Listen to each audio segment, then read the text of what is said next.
Ėjimas. Dar sakė, per sekančią savaitę aplink langus kažką galės paruošti. Ir čia šitą.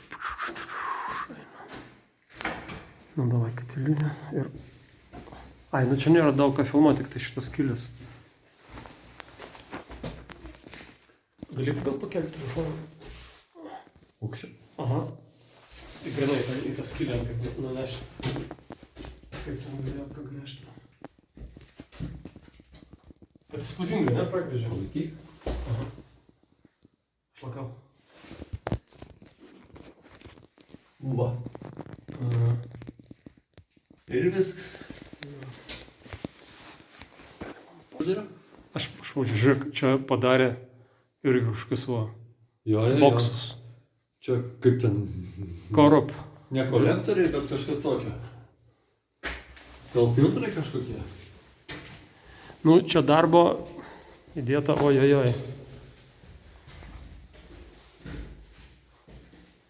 Bet šiaip šitie vamzdžiai greitai sukasi, aš to pasakysiu. Jo.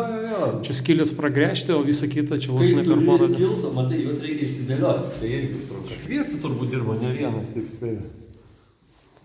Turbūt. Vienam biškai ir dar. Čia tiesiog taip ateina ir viskas.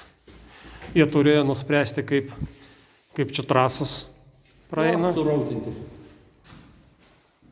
kur skylės grįži, pasibraidžiu turbūt.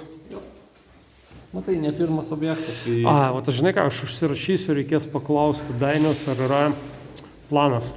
Ar jie pasidarė planą, kad aš na всякий случай turėčiau. Būtinai Čia vat iš ir esmės. vamzdžių planą, fotkės bent jau. Ir Fotkės va šitos liks. Kas ten?